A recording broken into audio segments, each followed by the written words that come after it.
Hi guys, welcome to the next episode of the BRIO in the Box podcast. This one is brought to you by our grass-fed collagen.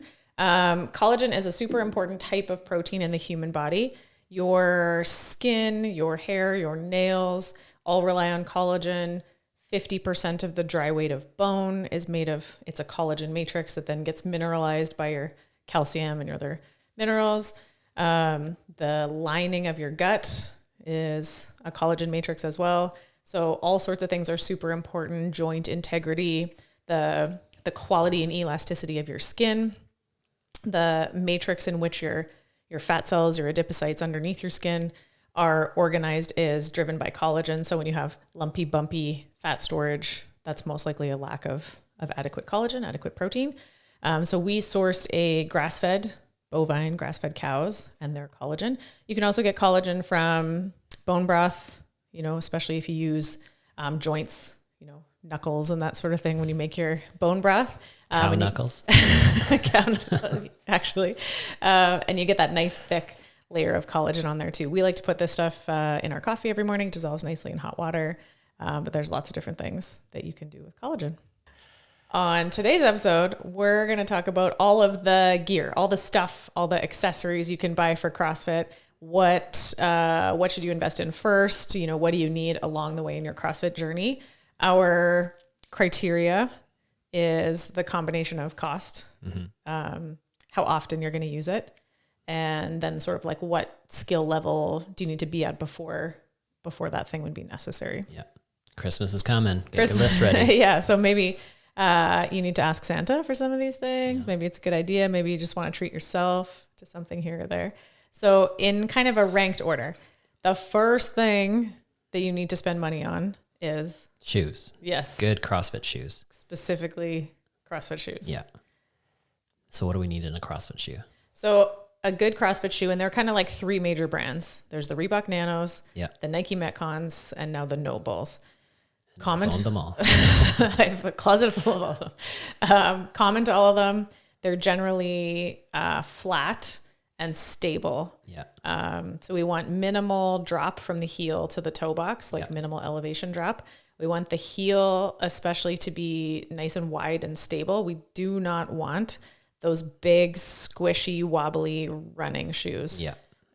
Also, as an aside, you shouldn't run in those either, but they're horrible for CrossFit. They feel good when you're running because they minimize the impact. But when you're running, you shouldn't be impacting. Yeah. You should learn to run so that you have minimal impact.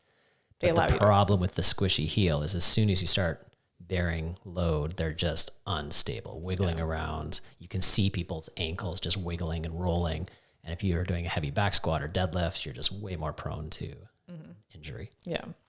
So a good CrossFit shoe is also generally reinforced around the middle and arch of the shoe for rope climbs. Yeah. I've seen people try to do rope climbs, especially are really hard on your footwear. Like the Nike Freeze that had this kind of waffle shaped sole. And then when you climb a rope, the little squares just peel off. Yeah. And I found little chunks of people's shoe on the floor, and it took me a while to clue into what was happening. So for durability for what we do, and then the broad spectrum of like squats and running and jumping and all sorts of things. Yeah. We have one guy who has his old school rope climbing shoes that are like, there's a groove worn into them from 1,000 rope climbs over the years. Yeah. Definitely got to sacrifice one pair of shoes to rope climbs. So in terms of the type of fit, generally the Reebok Nanos tend to be wider. People with wider feet, they have quite a wide toe box. I have super wide feet. Yeah. So my preference, the ones I usually wear, the Reebok Nanos, I've had pretty good luck with all of the different generations of them. Yeah, they've been around. They're one of the originators when they first signed the deal with CrossFit. So they had CrossFitters build the Nano, and they've just made new versions every year. So they've been around for 11 years now. Yeah, something like that. And then the Nike Metcon. Yeah, that one's a more narrow fit. I didn't like the Metcon that I had. I used my regular size with the Nano, and then I tried the regular size with the Metcon, and it just felt small, not even narrow, but just small all around. But I only really tried one version of the Metcon. Durability seems to be pretty good. Yeah. There's lots of people. A lot of people love them. At BRIO that wear them and love them, and they seem to last pretty well. Yeah. And the good thing about the Metcom is like the newer ones come with that heel insert, which kind of alleviates the need for a weightlifting shoe, which we'll talk about later. But it's a good all-around shoe. A lot of people really like it a lot. Yeah, kind of. They have a good hybrid option. Mm-hmm. And then the Nobles. So Nobles now the official sponsor of David Riley today. My shirt. We get no money from Noble or any of these people to say anything. They're the sponsor of the CrossFit Games. Now they're the official sponsor of CrossFit. So the regular Noble trainer is exactly what we talked about. Wide, flat, stable, not a ton of cushioning. I think 0 drop from heel to toe on the Noble. So nice and stable, great for squatting. We'll carry you through for running, any kind of running workouts and stuff. They do also now make a runner. Yeah. I personally love the Nobles. You're not a big fan. I just have super wide feet. So I find them, I have several pairs. I can wear them for a few hours at a time, but if I'm on my feet in them all day, I find they really like compress my feet. So it makes my feet sore after a while. And I went a half size up when I got my second pair, I believe. And so, normally Nano's regular sizing, Noble, I went up half a size and they're great. And they just start really stiff. And a lot of people are like, oh, these are going to suck. But they do break in quite a bit and you get more movement in them after you've worn them for a while. Yeah. But I definitely wouldn't recommend like your first month using them for a lot of running or anything because they are quite stiff through the base. Mm-hmm. But the best part about them is how many like ridiculously cool styles they have. They look sweet. They look super sweet. You can go on the website and you're like, okay, I've narrowed it down to 15 pairs. Now, how do I choose? And they're always making new ones. Yeah. They always get you with the emails like, you don't have this color. Yeah. Durability, not awesome. I've seen of all the shoes that seem to like break down on people, it's always the Nobles where the stitching comes apart or the soles come off, but customer service wise, they seem to be really on point. Yeah.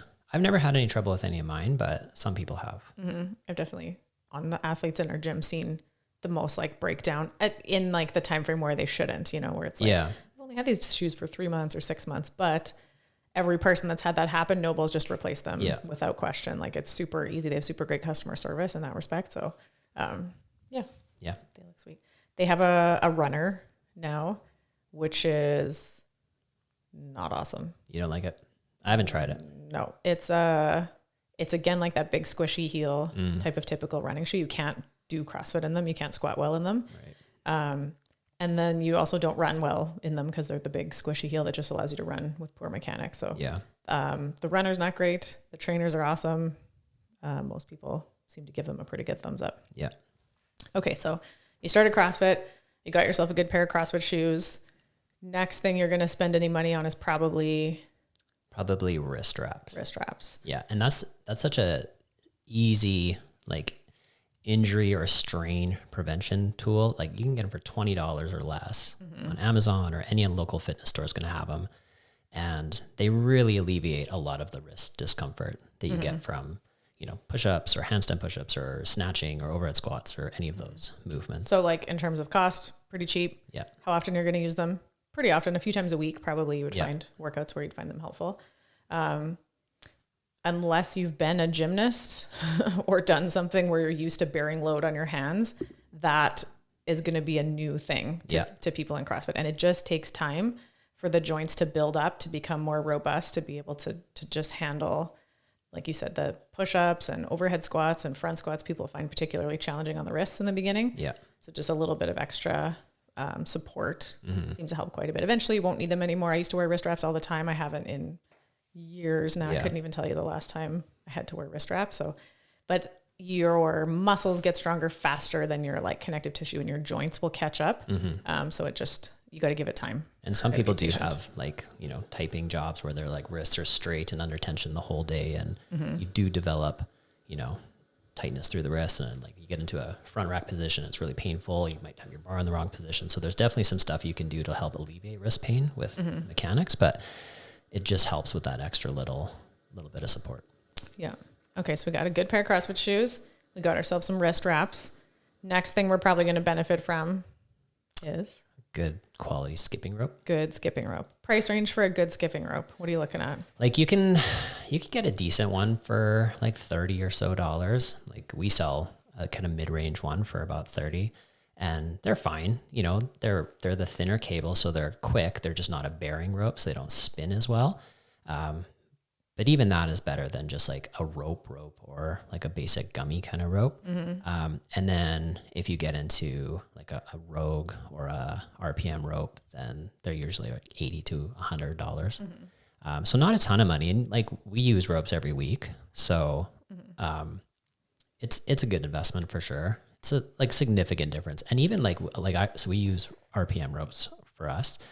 And recently I switched from a coated cable to an uncoated cable, and it was like a significant improvement in my double under feel. So it really does make a big difference. Yeah. There are people that are still working on the timing, the mechanics of the movement, and often it doesn't matter what kind of rope you have, that's not going to help. You still have to put the time in to get the timing figured out. But once you do get them, the rope makes a big difference. Yeah. And I often hate to blame the equipment for things, but a good speed rope really does make a difference. Once you, like you said, you get the timing. As an aside, I kind of prefer people to start with a less fast rope, something a little heavier, a little slower, because people often try to like whip it too fast. So a little heavier, a little slower rope kind of helps understand the timing a bit in the beginning. But then once you get it and you want to be able to do 100 double unders in a row, you're just going to have a lighter rope.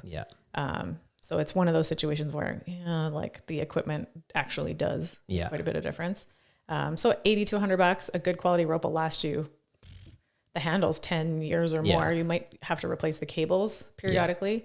The cables you can replace for like 10 or $20. Yeah. Not even and 20. if you take good care of it, you won't have to. It mostly happens if you bend your rope when you wrap it up in your bag and the coating gets cracked, or if you skip like outside or on concrete or asphalt or something, it'll chew up the rope, and then you get this frayed plasticky thing that hurts real bad when you whip yourself. The other benefit of the gummy rope sort of thing when you're first learning is it hurts a lot less when you get whipped by it. And when you're learning double unders, you're gonna whip yourself for sure. So a bare metal wire sucks more for sure. But so we sell the RPM ropes at BRIO. That's our preference. You and I both use RPM ropes. There's also RX Smart Gear. They've been around a long time. Rogue makes a good, like they have kind of a longer handled bearing rope.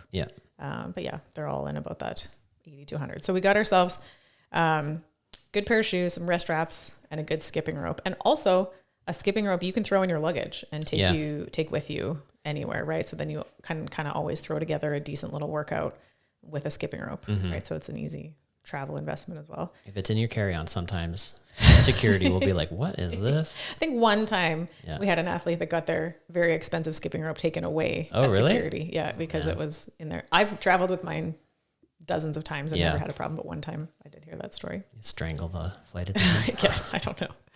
So then the other thing that's a worthwhile investment, especially in the first, sort of new to CrossFit phase, is some mobility tools. The most basic one being a lacrosse ball. You can get those from Sport Check. It's like $6 for a ball. That it'll take care of everything you need. And then if you really want to get specific, you can invest quite a bit and get all kinds of specialized tools. If you go on the Rogue website, there's like 10 different specialized things for different types of torture, and they range from, $30 to $100. Like a foam roller, you can find like at Winners. Half the time you can find foam rollers for like $20 to $30. That's not a bad one to have kicking around.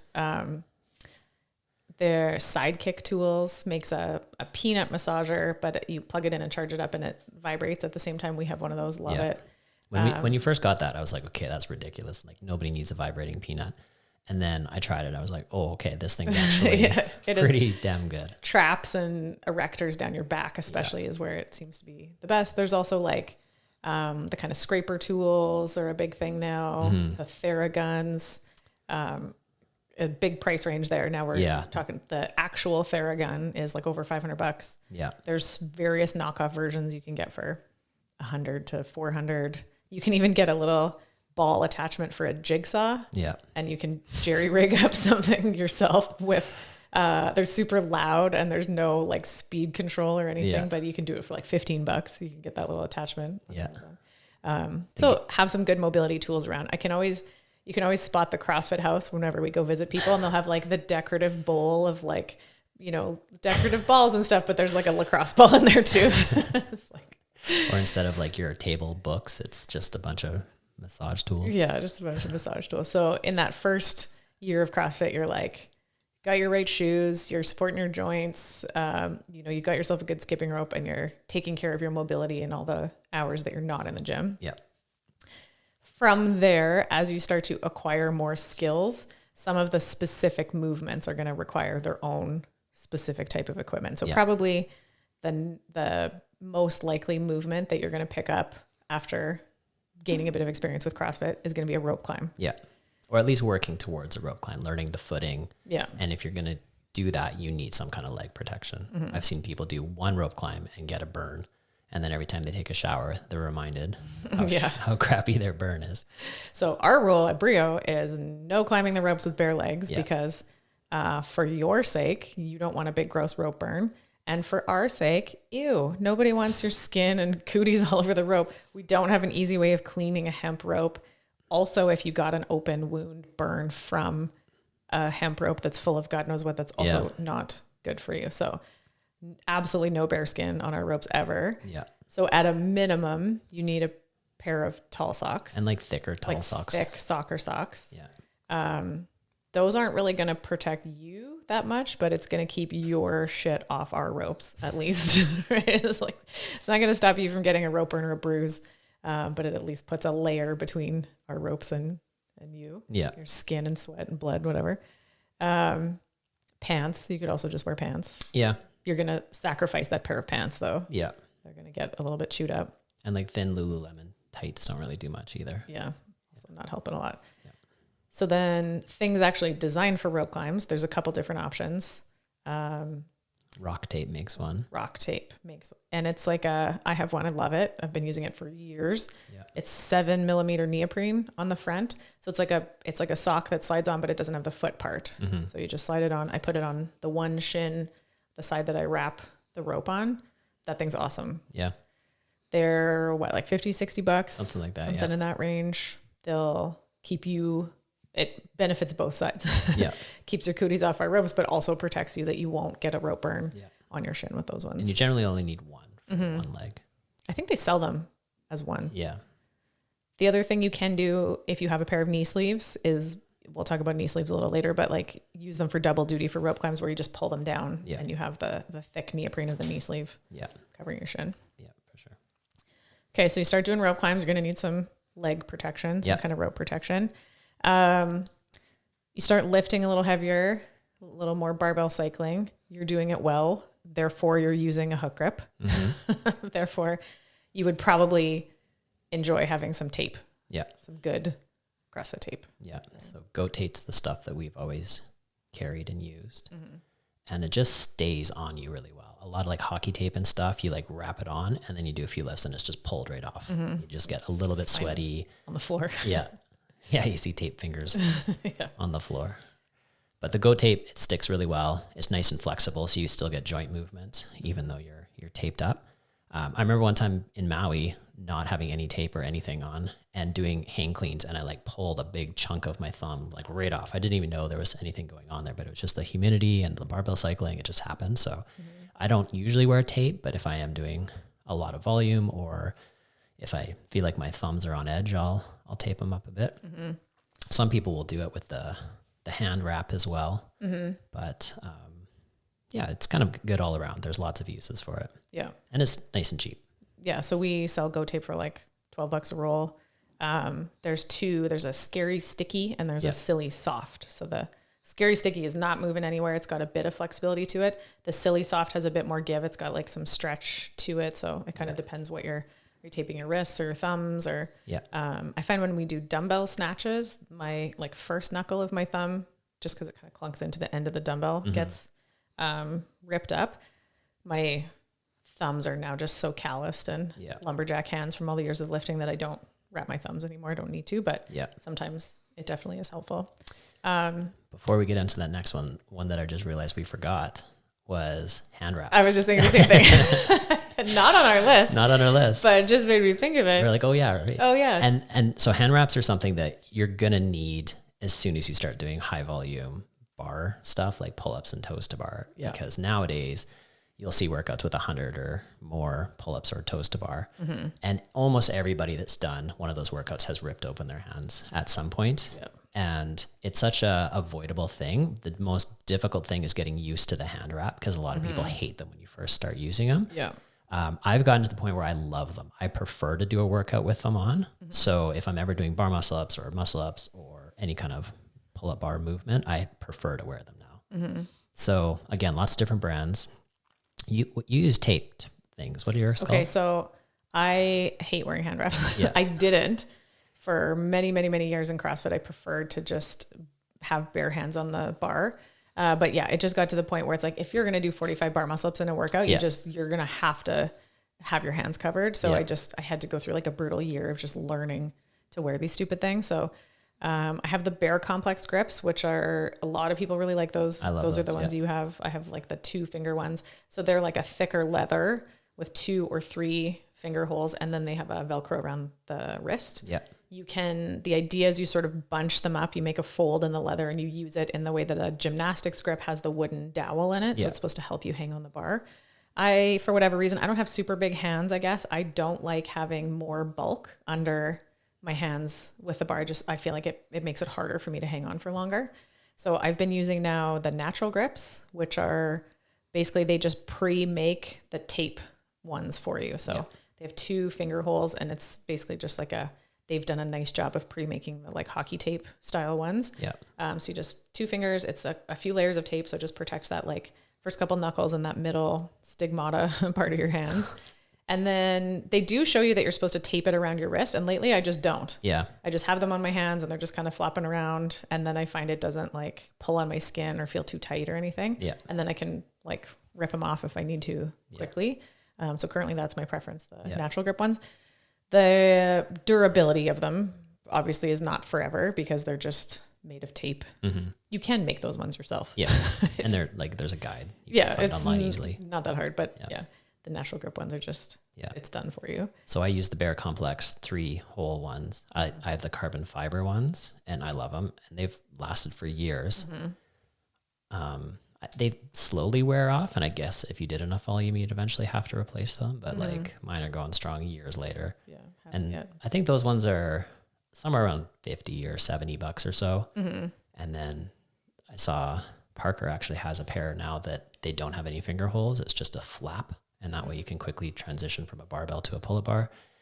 I find I've gotten used to it enough where I can use them with a barbell and it's okay. But the only problem I'll have is sometimes if it gets too bunched up in the hand, it'll start to pull on my wrist, that little strap. And that can be pretty uncomfortable, but you just have to drop off and jump back up again and it's fine. Yeah, I know. And when you're looking at a pair of grips and you're like, oh, it's like, $75 or $100, you're like, oh, I'm not sure. And then if you actually rip your hands one day, you're like, I would pay any amount of money to not have this feeling right now. So better to get on top of that earlier. Biggest thing though, is it takes time to get used to them and you have to just kind of tough it out. The way, what I did was I would treat myself in the first half of the workout. I would use the wraps and then I would take them off for the second half of the workout, because at least if you're cutting the volume in half, you're probably not going to rip your hands. And then the more used to them I got, the more I would just wear them all the time. I still do that. Yeah. I still take them off halfway through. Screw these things. Yeah, I hate those things. Okay, so we got kind of protecting our thumbs and hands. Those two things kind of go together, tape and wrist wraps and hand wraps, grips. The next thing, as you get stronger, that you might feel a need for is a weight belt. Yeah.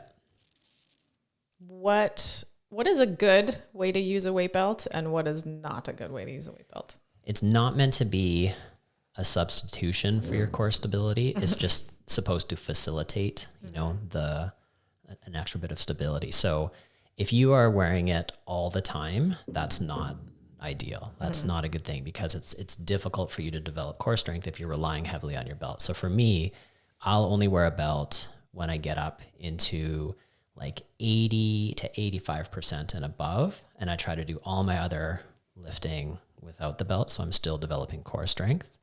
Or if I know I'm doing a workout that has some volume in it and maybe I'm feeling beat up from the day before or something like that, I might wear it for part of the workout, but I try not to wear it for the whole thing. Yeah. And then the other thing is not going too tight with it.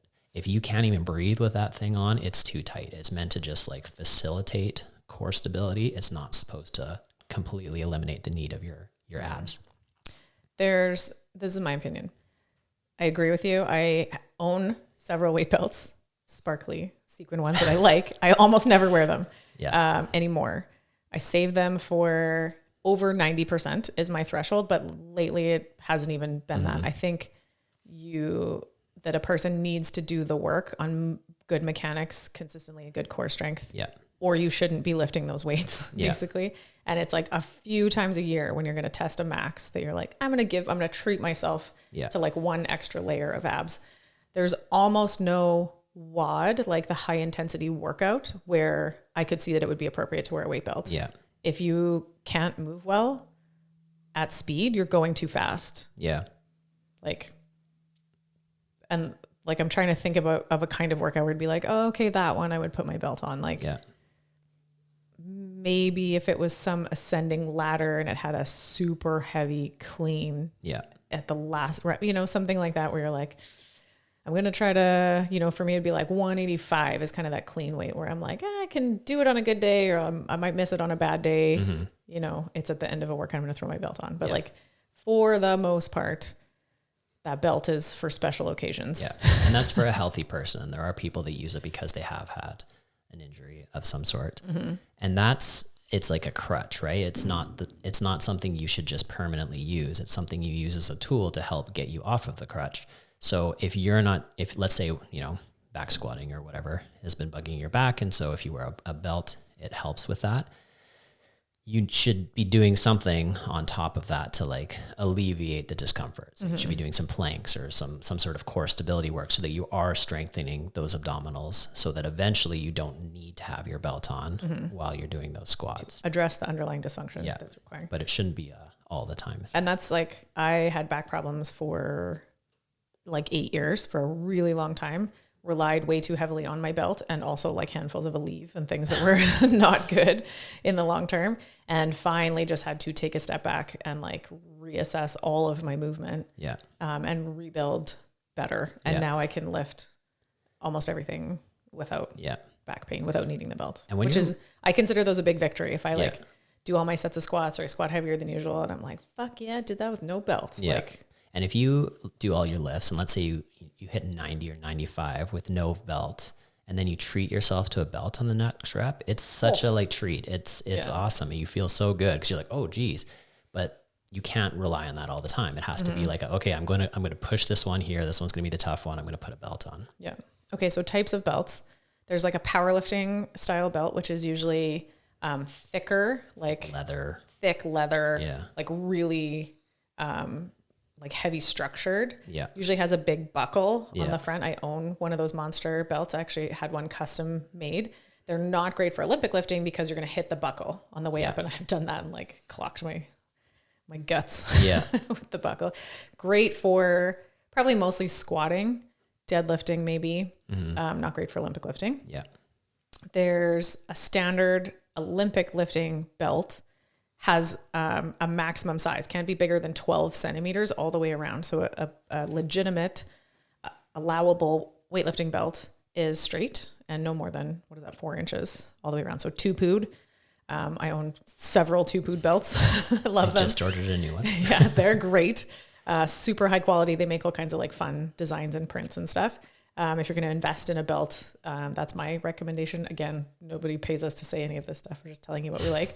And they're the official belt of USA Weightlifting. So they're legitimately always the right size. What I don't think is a good idea is those big belts that are like super wide on the back. I think if you're at the point where you can't lift without that much support, I think you need to be taking a step back and doing some rehab and not lifting for a while. You're creating more of a problem by lifting with a belt like that than you are helping yourself. You're weakening the muscles. So I would say no more than a standard size Olympic weightlifting belt. Yeah, for sure. Rogue makes a good one too. Same size. I think the basic Rogue one's like $20 or $30. Yeah. And make sure the sizing is right, because I know I ordered a medium. I'm usually a medium in a lot of things. And I ordered a medium 2-pill belt, and it's a little too big for me. So my next one, I ordered a small, and it's just because like I have a small waist, but there's guys that are like very rotund and lifting. And so they need like a size extra large or extra large or whatever. So there's extra small and then extra large and everything in between. I think I have a double extra small. Actually, I think I have one of each. I have an extra small and I have a double extra small. And I'm kind of right in between. Yeah. One time in a liquor store in California, David got called trim by a stranger. Yeah. And so he became Trim David for I would just think. This is awesome black guy. He's like, look at this guy. This guy's got it going on. He's trim. Look, you're just trim. And we were great, like, man. I was like, thank you, random liquor store guy. So Trim David takes a size small. I don't know why Tupu doesn't sponsor us. Because honestly, right? If that's not a selling feature, I don't know what is. So now you're lifting heavier. You got yourself a belt. Yeah. Probably next up is some weightlifting shoes. Yeah, possibly. They are more specific, more expensive than a regular CrossFit shoe generally. Yeah. The big ones are Reebok makes a few different versions of a weightlifting / CrossFit hybrid shoe. Nike makes the Romellos. Adidas. Adidas makes the... I don't remember. I can't remember what it is, but Adidas makes a really good weightlifting shoe as well. So Do-Win is another. Oh yeah, the Do-Win. So that's a Canadian company. Yeah. So old school weightlifting shoes, like for Olympic weightlifting, are wood on the bottom. So no flexible sole whatsoever. Yeah. So absolutely no good for like box jumps or running or skipping or anything other than basically just squatting or deadlifting. So now some of them, like the Reebok hybrid ones, have a flexible midfoot, but like a firm, solid heel. They usually have an elevation. Yeah. 1 to maybe 2 inch heel elevation, which is there to help people with shitty ankle mobility. Yeah. So you can squat on your heels, but still achieve like a very, very low depth squat. Yeah. So if you have tight ankles, they can be a help / crutch to get around your ankle mobility. Yeah. They're super stable. Yeah. So when you're under a heavy load, you don't want to have any like side to side wobble in a shoe with too much cushioning. Yeah. And I would say if you're interested in pursuing more weightlifting than just traditional CrossFit, it's definitely a good thing to buy. I never wear. I've had a few different pairs, and I've gotten to the point where I never wear a lifter anymore. And I'm sure there's Olympic coaches out there that are like, sacrilege. Cringing. Yeah. But for me, it's just like there's certain workouts we do that'll be like running and squat snatches. And if I can't snatch without my weightlifting shoes on, then I either have to choose to run in my weightlifting shoes or spend 30 seconds changing my shoes. And that just seems like when we're talking about functional fitness, that just doesn't seem like it should be necessary. A little princessy. Yeah. So I would say unless you're doing a pretty good amount of like extra weightlifting, it's better off to just learn to move well in regular nanos or whatever, or do the mobility work you need to improve. So you don't need them anymore. But some people do benefit from having them for sure. Yeah. My first year I went to Canadian Nationals for weightlifting. I wore Chuck Taylors and the referees all made fun of me, told me to get some real shoes. And so then I wore weightlifting shoes for years. All the years I was competing in Olympic weightlifting, because otherwise I don't feel like I needed them. I just did it so people wouldn't make fun of me, basically.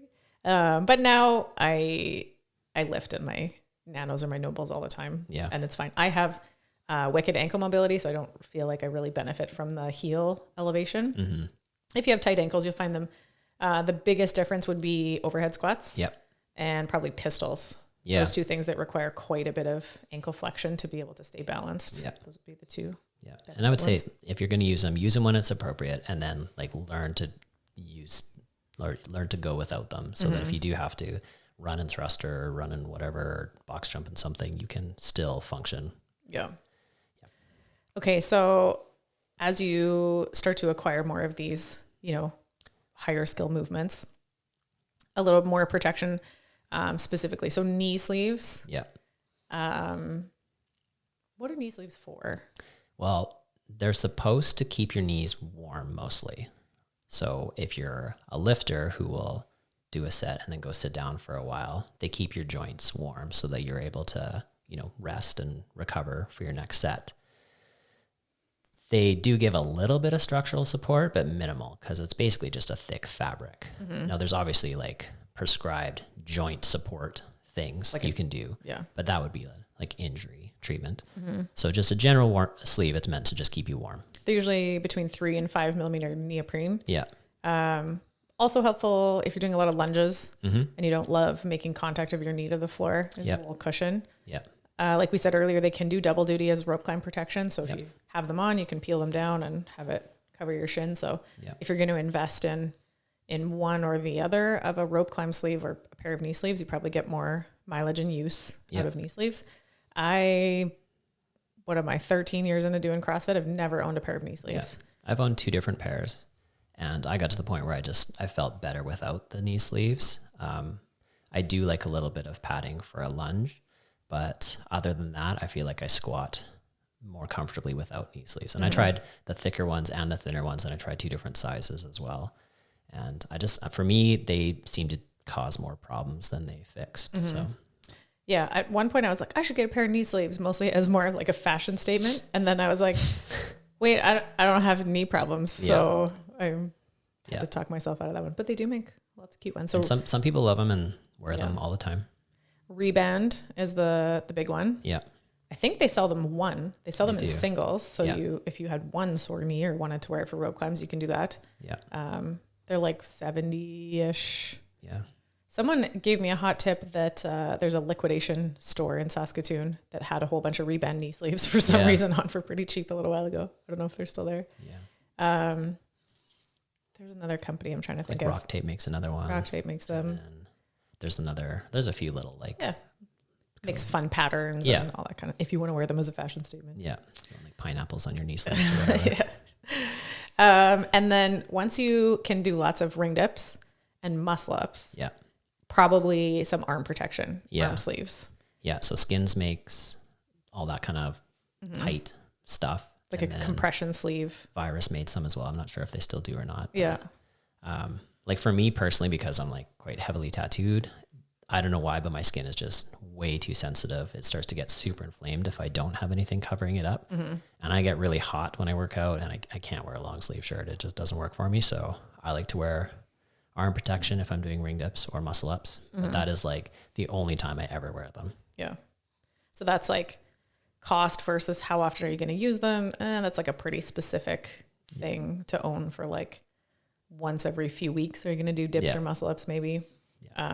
The Virus and Skins ones are like $80 to $90, I think. The Virus ones were quite a bit cheaper, but I had a pair of Lululemon ones at one point that were like meant for runners for like winter. It was like an extra layer of arm protection. They're like compression ones. Oh yeah. But yeah, because it's the straps rubbing on your arms. Yeah. Or the buckle sometimes you'll find helpful. Yeah. So then the last one on our list is a weight vest. Yeah. We're talking about like a plate carrier weight vest like you would wear in Murph. Yeah. At what point have you earned your way into needing a weight vest?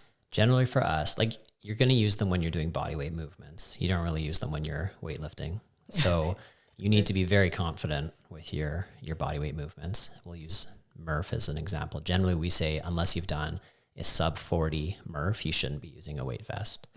And even if you're a sub 40, there's still different ways to make Murph more or less difficult by going less partitioned or unpartitioned or whatever. So for us, it's like, you got to be very good with those movements. I think I've only done Murph with a vest once or twice, and it is completely game changing. Like, it's so much harder, but it's also higher risk, right? Like all that repetition, like on my back, it really bothers me when I run with a weight vest. So it's not the type of thing where you're going to throw a weight vest on and then use a green band for pull-ups, like that's just silly. Yeah. So you really got to earn it. Yeah. So I think you need to be like highly competent for a lot of volume, good stamina in your body weight movements before you would need to put it on. Investing in your own is nice because then it's only your own sweat and grossness on it. We used to have communal weight vests that everyone could borrow. COVID times, we stopped doing that. Yeah. It's a little bit gross and probably won't bring those back. Yeah. It's hard to clean them properly. Yeah, you can't really like throw them in the washing machine. You can give them a little Febreze, but that's about it. So kind of gross. So it is nice to have your own. Extreme Monkey makes a good tactical vest setup, and I think their kit includes the plates. So Fitness Solutions in Saskatoon has them. You can order them as well. For like last I looked, they were $169.99. Yeah. I don't know if prices have gone up a little bit, but that's a good price for a weight vest that includes the plates. Yeah. You can go all the way up to the 511 is like the premium. Yeah. The premium kit. The vest alone is like $350 or $400 or so. There's a few That's the one you ask Santa for. yeah. Santa brought us weight vests a few years ago. And then you still have to buy the plates on top of it. So you either have to know someone locally that will cut the metal for you, or you have to order them. And then where you really get dinged is the shipping, because your shipping just weight. Yeah. Rogue has a bunch of different options now, as low as like the Condor vests that are like $60 or $70. Yeah. Again, no plates. Comfort wise, not very good though. Not great. And then Rogue made one that was more of a like entry level, but still comfortable one. And then you can find some on Amazon as well. The best ones are the ones that are like thinner, because when you get the big sandbag ones, they just like, they bounce and they stick out really far and they're just uncomfortable to wear. And then the other thing is like having some sort of like comfortable fabric up on the shoulders, because if it's just rubbing on your neck the whole time, it can be pretty rough. Yeah, you want a good comfortable fit. So like Murph style, you want to be able to do a sub 40 Murph without the vest before you would add the vest on. We always have been doing it on Boxing Day the last few years. I think it's Chad, which is 1,000 step ups. Yeah. You can wear a weight vest. It's actually prescribed heavier than a typical 20 and 14 pound weight vest. I think that one's 45 for the guys in a pack. In a backpack. You could use your weight vest if you were training to like do a big hike, you know, if you were going to like hike the West Coast Trail or something, and you were going to do a lot of just like walking the dog and throw your weight vest on, you know, you could make use of it in that sense. Yeah. If you were training specifically to be able to like pack stuff around. But I think the biggest thing to remember is that like intensity is the key factor in the workout. And if you throw a vest on and the intensity just drops down to 0, you're not getting any better. Like what was even the point? Yeah. Sometimes a fun thing to do is if somebody's lost a lot of weight, if they've lost 20 or 30 pounds, it's cool to put the vest on and be like, holy crap, I was walking around with this the whole time. Like that's insane. Yeah, that is but you don't necessarily have to do Fran with it on to understand how far you've come. Yeah. So in terms of like cost for how often you're going to use it, a weight vest was lowest on our list because they're pretty expensive. Yeah. And you're really only going to bust that thing out like a few times a year. And chances are, like if you can just make it to the CrossFit Games, they're going to give you a free one. Yeah. So you might as well just wait. Want a free vest? Yeah. Just got to qualify for the CrossFit Games. Easy. No problem. Piece of cake. Okay. So to recap, here's our list. First thing you got to buy is a good pair of CrossFit shoes. Yeah. General CrossFit shoes. Day one. Get yourself some wrist wraps, probably a good skipping rope and some mobility tools kicking around for some decorative accents in your house. As you acquire more skills, you're going to need some kind of rope climb protection. You'll probably want some goat tape or some, I shouldn't say specifically goat tape, but some kind of good athletic tape. Yeah. Good stick. Yeah. You'll use that a lot and it's pretty cheap. Hand protection. Hand protection, some kind of grips or wraps. Experiment to find ones that you like and can tolerate keeping on in a workout. You get into some heavier weights. You're probably going to benefit from a weight belt. Periodically treat yourself to a weight belt once in a while. Weightlifting shoes as well, especially if you're going to invest more time in Olympic weightlifting. Maybe some knee sleeves, although not necessarily ever. Like I said, I've never owned a pair of knee sleeves. Arm sleeves, protection if you're doing if you get your dips or muscle ups. Yep. And then the last treat is a weight vest of your very own. Yep. Yeah. You can hang it up on your treadmill that you also never use. Ours are like decorative on our wall in our garage gym with all the cool patches on them and stuff. Yeah. We bust them out once in a while. Once in a while, but the rest of the time it's just decorative. It's good for camping. Yeah. Yeah, we do. Actually, we take our weight vest camping. It's easy to throw in the truck and then we can do like a run and lunge and squat. Or carry it from the truck to the camper and pretend it's not there. I've heard of a few people doing that, also hauling it with them. Okay, so that's a good like sort of Christmas list, maybe gift inspo for the CrossFitter in your life, feel free to like forward this or make a note or, you know, drop a hint to your spouse if any of these things on the list are things you still need to add to your kit. Thanks for watching. Thanks.